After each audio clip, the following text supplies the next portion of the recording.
Check WNST, Towson, Baltimore, and Baltimore Positive. I am back on the homestead. At some point, I'll freshen up the vine for the view here from the condo and get some new logo action going. But I am back from Los Angeles. It was I don't want to say a wild week in Los Angeles. It was kind of like the exact opposite. Home team wins the Super Bowl in their home stadium, in their home place. Nobody was greasing poles. They did have to break up a little bit of, people jumping on cars and setting bonfires in downtown LA, about 5 blocks from where I was apparently having sushi after the game. Luke Jones joins us now. He abstained from all things California last week. And I'm just going to say this. And we had another friend of ours here who didn't go to a Super Bowl. And, I ribbed him for years. But I don't want to say you missed the time of your life, but it was a good time. And right on down to the Black Crows opening up and Wyclef Jean on game day, and the game was great, and the game ended great. And, we could sit here and talk about the game or the season or the Bengals or the future, but as Super Bowls go, and I've been to 28 of them, it was a good Super Bowl. I had a good time. It was fun. Weather, hot. And I guess the takeaway for me, and the part that you missed out on, dude, that stadium, oh my God. I mean, it's opulent, it's crazy, but it's not like any other place. And you totally feel like you're in California when you're there, if you've spent any time in California. Well, I mean, this is why the NFL wanted to get back in Los Angeles for a quarter century, and why movers and shakers like Jerry Jones were so adamant about getting something done there. So, it looks incredible on TV. There's no question about that. Although I couldn't help but notice as I watched the game and the halftime show came on. I was talking about this with my family, who I watched it with. The way they set up the stage, I couldn't help but think, but the half the stadium that had the performers, their backs were facing that half of the stadium. I couldn't help but think how upset they might have been. But then again, it's like, okay, you look up and you see these massive video boards. So, which we always talk about, when you go to a big concert, you end up kind of finding yourself watching the screen more than the person themselves, unless you're in the first 10 rows from the stage. But I showed my wife the video I shot from up on the roof. And the weirdest thing about stadium NFL Super Bowl halftimes on the West Coast in the outdoors is they make it for television, but when you're there, it's in daylight. And they have these special lights. I mean, it's the only time in my life I've experienced anything like that. Like, you go into the hockey rinks and they darken it, and what the Ravens are doing now, the blackout and the pitch black and the whites and the lights and the LEDs and all of that stuff, wristbands. I've seen all that at hockey games. I've seen it at football games. It's the only 2 times in my life. And to some degree, the Miami Super Bowl, too, a couple of years ago, even though it was dark out, it was kind of filmed that way. And I think it's a made-for-television lighting that I have to go Google. My kid will Google it for me, and he'll come back. He'll say, here, Dad, here's what they're doing out there. But when you sit on the top and you watch Eminem and you watch Dre and you watch Snoop, D-O-double-G, and you see 50 dropping it, I'm up on the roof. It's daylight out. It's 90 degrees. I haven't seen it on TV yet. So I told my wife, I really just want to watch all 12 minutes of it, crank the music up, and experience it the way millions of people did. Because I kind of experienced it like a crappy ceiling concert with little guy, even the TVs were not as impressive as maybe you'd want for the halftime show. But other than that, I give the thing an A+, bro. Yeah, I mean, it was a good Super Bowl. I mean, I absolutely enjoyed the halftime show. And you and I probably we've talked about this for over a decade now, talking about halftime shows. And by the way, it's not the music either one of us listen to in our car. Like, yeah, you know what I mean? Like, it's not, I have some Eminem on my iPod or whatever, and it pops in here and again, but it's not my music. It was just friggin' great. It was just great. I'm 38 years old. I listened to that stuff when I was in high school and college, and like many people my age, didn't necessarily continue to listen to hip hop, although I have no problem with it. Just there's not a whole lot in terms of modern hip hop that really appeals to me, because I'm not really the demographic they're looking for. They're selling it to younger people. But it was great. I wouldn't call it the best halftime show ever at the Super Bowl, but it's really high on the list. I mean, it was really well done. And My mom's certainly not someone that fits ever fit the demographic of what some of those all-time great kind of hip hop performers were catering to, but she enjoyed it because she remembered me and my brother, my sister listening to that at earlier points in our lives. And I think the funniest thing I saw, I can't remember who You it look was a little like Eminem right now. If you drop a knee, let me see what you look like there.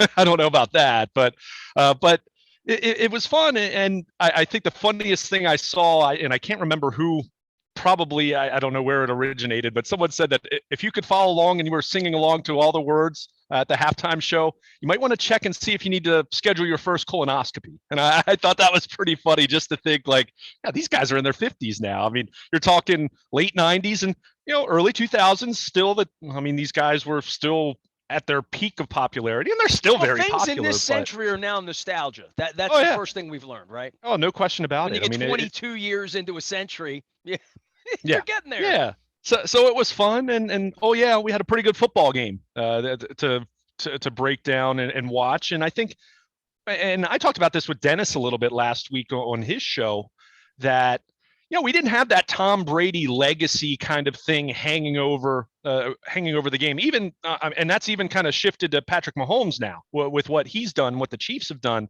the last few years. It felt like a fresh start, and it felt like this defensive totally players, Donald and Ramsey, and there were different stars and different people, and the heat on it in LA wasn't much. I mean, the Bengals fans showed up in the end. I don't know where the hell they were all week, but like when the game started, they were 35,000 strong and boisterous and made me root for them. Yeah. But it was fresh blood all the way around. Every part of it, the stadium, the vibe, like this all felt new. And for a league that's been doing this a long time, that's probably exactly what they wanted, right? Yeah, I mean, you obviously want your stars, and I mean, the league's going to look for who's going to be the next Tom Brady. I mean, I heard some of the talking heads even late last week comparing Joe Burrow to Tom Brady. I'm just like, can we just stop with that? And I like Joe Burrow a lot.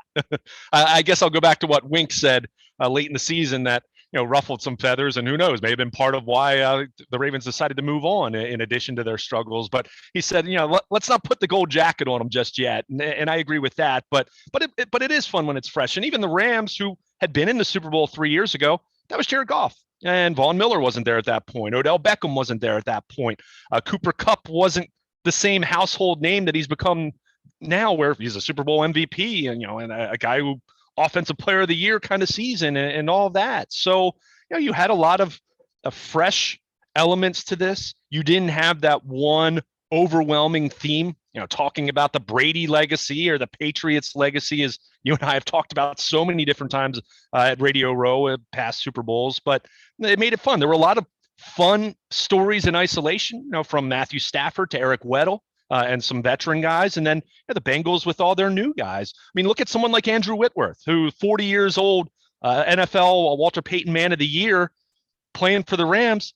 He played most of his career in Cincinnati. So, even that was didn't they? I mean, from a league standpoint, if you're writing the Ram Reign book right now, really kind of amazing.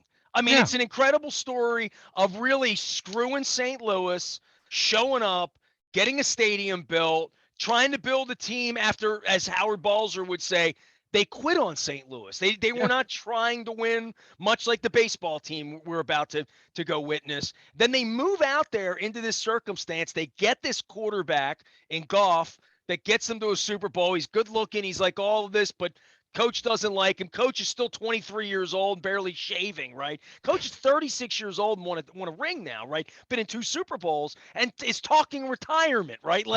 Okay, well, what if there's more money in TV and the girls are pretty and you get your, you don't have to show up at work at 4 a.m. every day. I mean, I get that, especially if you got a ring and you're like, I'll take some time off, But I would say this for the Rams story. Locally, there's funk in Havenstein, right? But I guess globally, there's the Whitworth thing. There's now the Matthew Stafford story, which a star is born there. They've wanted this Hollywood thing. They have black players, white players, old players, young players, offensive players, defensive players. They want the Rams to be the Cowboys to some degree, right? Like this team loaded up 5 Hall of Famers on that. I mean, well, Weddle's probably not a Hall of Famer, right? But Hall of Fame got Whitworth's probably going to be considered now. Donald, Von Miller. I mean, they Ramsey's early on, but pretty good players there. And I guess we'll go back and say that when it's all over with. We'll see what the Bengals represent and who Eli Apple is and who this cast of characters and where chasing these guys will be later on. But from the early part of this, there were veteran players on that Rams team that checks a lot of boxes for me as a champion. Just for what you want them to be. Number one overall quarterback, just all sorts of things that they had. Great wide receiver, gets injured in the game and all of that. So Hollywood Rod Tidwell kind of guy to begin with. That's what the league wanted to sell with the NFL network adjacent to it. And I saw their headquarters and the fountain and like the worldwide, Dr. Evil Lair for Roger Goodell on the West Coast. The Rams have cashed that check and very, very, very quickly. It was 5 minutes ago. I was watching football in St. Louis. Howard Balzer had a team. That's the part that kind of amazed me is how I blink. I don't think the Rams are a generational team there. As I drove to the airport with Mark Maskey, I was like, nobody here even cares that they won. I mean, it's where the league is, and they're just an outpost franchise that it happens to be in LA that I think the league's all over. This is the greatest thing. Roger Goodell is going to be doing cartwheels over all of this because it just was orchestrated. Well, and I mean, you just said it. I mean, they were hired guns. And I don't say this to be disparaging to the players, but it was a mercenary-laden team, right? I mean, you had Matthew Stafford comes over after losing in Detroit for years. And he was traded. I'm not criticizing the players but because many of these guys were acquired via trade and Les Snead trading draft picks, but they kind Eric Weddle showed up when I was eating leftover ham soup from Christmas. It's crazy. Right. But yeah, no question. I mean, that story in and of itself, I mean, you could make that a movie if you wanted. I mean, I'm not saying it would be an Academy Award, but it would certainly be a fun made-for-TV movie at the very least, or Netflix or what have you. But yeah, I mean, everything you just laid out with Kroenke and the transition from St. Louis to LA, the fact that the league has hundreds of millions of dollars to be paying to St. Louis and all of that. But, this all had elements of mercenaries and hired guns and something that's kind of artificially done. And even look at LA. I mean, the way this team is built, like I said, it was, kind of thrown together with a bunch of veterans acquired via trades. And hey, it worked. They went all in. We talked about that. I mean, they famously on the day that, I guess it was the day they acquired Von Miller, and then of course Odell Beckham comes. But they posted the GIF from Teddy KGB from the movie Rounders, where he's got all of his poker chips and he's splashing the pot and saying he's going all in, and that's what they did. And we've talked about that. I mean, when was the last time the Rams had a first-round pick? I mean, it's crazy. But I will say, in fairness to them, yes, they showed the aggression and they recognized what they needed to get better. And look, they made it to the Super Bowl 3 years ago. It would have been very easy for them to stick with Jared Goff in that way, in the same way that, the Ravens with Joe Flacco for years, or the Seahawks with Russell, go down the list. When you have a quarterback that takes you to a Super Bowl, there's an emotional attachment that you're going to have there. But the Rams were very calculated in saying, look, Jared Goff's holding us back, and more specifically, how much he's making for how he's playing. So you talk about what the Ravens did to Dilfer, right? Like, or whatever you would say about your quarterback not being good enough. I watched Dak Prescott run around radio over last week. I watched Russell Wilson run around. Aaron Rodgers is running around. I'm thinking Pittsburgh doesn't have a quarterback. This is about to become the Wild Wild West the next few weeks. I mean, for where quarterbacks sit, it's not that crazy. It was crazy when Billick said, no thanks to Trent Dilfer. But now that we're 20 years removed from this, the Ravens may say no thank you to Lamar Jackson before all this is over with. And I don't know that I bet $1 either way right now, but I wouldn't have said that a year ago. And maybe I'm losing my mind. And maybe Lamar's here for the next 8 years, but I don't know. I mean, NFL, not for long. Things change quickly. Yeah. I mean, I still certainly expect that, but, we talked about this a couple of weeks ago when Eric DeCosta talked, the way in which he spoke and the way in which John Harbaugh spoke about it a year ago compared to now. And part of that is just there's more urgency because the deadline's closer, right? I mean, you're at the point where he's a year closer to free agency, so you're always going to have that. But you're absolutely right. And going back to the Rams, I mean, right? I mean, sure, good enough, but not that good. yeah, Goff good enough, but not that good.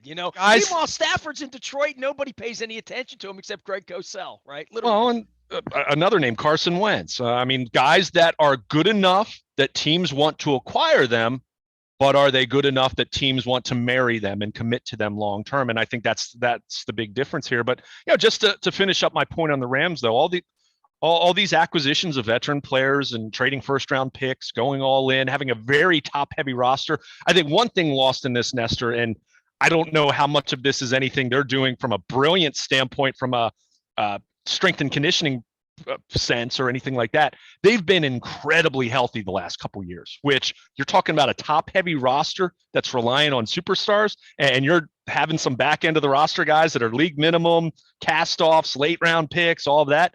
You need to stay healthy, and they've been able to. So how much of that is good luck, good fortune in that way? How much of that is maybe they've discovered something with their sports science department and what have you? But I think the undersold element to what they've been able to do, and this is really a credit to their organization, is everyone talks about the first round picks, but go down the list of their roster, and I don't have their roster memorized, but I do know they have lots of later round picks that have developed into really solid contributors for them. And you need that. As much as you talk about your first round picks, and yeah, everyone wants to draft Jonathan Ogden or, wants to draft Patrick Mahomes, wants to draft the next Ed Reed, the next Ray Lewis, the next Aaron Donald. You need those guys in the after round one to hit, and they've been able to do that. Was on Thursday. There were two Ravens that walked through Radio Row. One was Marlon Humphrey, who everybody smelled, and he smells himself. And then there's Matthew Judon that comes through, and we think of them almost in the same light, right? Like Matthew Judon's made a lot of money, been a very good player, Pro Bowls, all of that, and they walk through. They are different cuts of meat on draft day. I mean, literally. And that's good on the Ravens. And I guess, good on the Patriots to give him the money or whatever. But the fact that he's thought of in that way, everything you're talking about with Tom Brady and Terrell Davis and those guys being Hall of Famers, that's one thing. How about the Hall of Adelis Thomas or the Hall of Priest Holmes or, having those kind of players hit Ryan Jensen, right? Like those kinds of players that after the fourth round, Mark Andrews, get paid. You get paid and you're a fourth, a fifth, a sixth round player. The organization has done well to have drafted you and put you in a position to win. Yeah, I mean, everyone wants to talk about the first round, and I'd even put the second and let's say the first half of the third round into that category. You're talking about the top 75, top 80 players in a draft. I mean, and believe me, I'm not even taking that much for granted because we've seen teams like the Cleveland Browns, for example, or go back to the Bengals at various points, who have consistently had top 5 picks in the first and second and third round, and they've messed those up. So it's not easy, but yeah, I think a key, and that's what's been so critical for the Rams or any of these teams you talk about. I mean, the Patriots, look at the Patriots first round track record, over the last 10 years or so of the Tom Brady era. It wasn't anything to write home about, but you need to be able to identify and find talent day 2, day 3. And with your UDFAs, your undrafted rookies. So the teams that do that generally are going to be the teams that you're not pointing to that as the biggest key to their success. But if you want to sustain success and you want to win over a number of years and give yourself that proverbial window, whatever that means exactly, you're able to find those guys. So, I mean, that's where you give the Rams a lot of credit, as much as we've talked about the first round picks. And look, I don't know how this is going to go for them the next 3-4 years, because at some point, they're going to have to realize what they're dealing with in terms Remember when that bill came in on Snyder? Yeah. After his spree with Bruce, who's it? Bruce Smith and Deion Sanders. Oh yeah, all those guys. That, right? Yeah. I mean, look at what the Ravens have had to do after both of their Super Bowls. And look, you're fine not having first round picks and not having cap space and having to make those difficult decisions to bid farewell to veteran players if you get there and you win it. What hurts is if you don't score that touchdown, if Stafford doesn't throw that touchdown to Cooper Kupp, or if the Bengals convert at midfield and go down and either kick the tying field goal and they win in overtime, or throws a bomb to Jamar Chase. That's where it hurts, because you get to that point, and this is where we could pivot to talking about the Bengals. As much as you always think about your window, or 2 years ago we talked about this with the Ravens, the optimistic outlook was what? Well, they were a year ahead of schedule. They're still so young. They were a year early. They have plenty of opportunities. And what have we seen since then? Not to say that their window's shut, but we saw that 2019, the stars really aligned for them, and they didn't take advantage. And that's where, if you're the Bengals, and one thing that I credit them, hearing Zach Taylor and Joe Burrow and their various stars talking after the game and in the aftermath, was understanding that this does hurt, because we're not assured to get back next year, and we've got a lot of work to do, and we need to get better. And certainly the Bengals will identify their offensive line for one, which is no secret. That's been talked about the last couple of years. But it's a funny thing when you talk about the Super Bowl. I mean, two teams that have played well, they've had good fortune to get to that point. And even in this game, I mean, my goodness, this was a close game, a one-score game at the very till the very end. It was exciting, captivating football. But that difference between the winner and the loser, that's tough, because you get to that point. So much has to go in your favor to get to that point. I mean, look at the Bengals. It's not as though they didn't blow out anyone on the way to their Super Bowl appearance, but that it starts over next year. And yeah, you can talk about cap space and Joe Burrow being another year older and Jamar Chase being another year older, and go down the list of guys that they have, things that they have going for them. They have a lot going for them. They'll be the favorite in the AFC North going into next year. They deserve to be. But we also have seen the 49ers are a great example. After they lost to the Chiefs the following year, hammered by injuries. I mean, look at the Ravens, what's happened to them these last 2 years since going 14-2. That things aren't going to always go perfectly for you. And that's why you get to that point where you're leading with 2 minutes to go and you lose. That's tough to come back from. I think just the physical challenge of it, and just the challenge of navigating a long season ahead for 2022, but just the mental part of that you were that close, but you came up short. And that's where the Rams can look at it and say, okay, yeah, a few years from now, our roster is probably going to be hurting because we don't have first round picks. And at that point, Von Miller's going to be gone, and Matthew Stafford's going to be too old, and Aaron Donald might be retired. Those fountains out there and all that weed blowing in the air, because they're going to be 5-12 at some point. You know what I mean? Yeah. Like, that's going to happen. It is, but ultimately, what's this game all about? Winning Super Bowls. So when you get there, and this was always the thing that kind of made me not laugh, but just made me shake my head when I'd hear people say, "Oh, the Ravens shouldn't have paid Joe Flacco." It's like, he had an all-time postseason performance in 2012 and won you a Super Bowl. By the way, one that they've forgotten about, and I have to put that in. Yeah, I mean, just silliness. I don't even know what to say about that. But I think we forget that as much as you're always looking to the next thing, you win that Super Bowl, that gives you that grace period. And maybe it's not as long as it used to be. I mean, ask Doug Peterson, who's getting ready to coach the Jaguars, just 4 years removed from winning a Super Bowl in Philly. But it's going to last about a week and a half, or until like the Dodgers or the Lakers show up. Oh, sure. Well, and that's what's also interesting. I think with LA, it's almost like the Rams were the perfect fit for what Los Angeles is. I mean, maybe there's a little more authenticity when it comes to the Dodgers, maybe. But I don't know. I mean, you look at the Lakers. I mean, LeBron comes in after two stints in Cleveland and winning titles in Miami, comes to LA and they win a title, and then you kind of see what's happened there. And you go down the list. I mean, it feels like the hired guns are appropriate for that market, which and maybe we're wrong. Always has been. It's where Joe Namath went at the end. It's where Burt Jones went, right? Like, literally. Right. I mean, it just comes down to. I mean, it feels like for me and. Maybe it's inaccurate, because Showtime in LA in the 80s was very much beloved, but I don't know. The Dodgers feel like the only thing there that people will pay attention to for more than 5 minutes. And even that's still a little more fleeting than you would think, considering their tradition.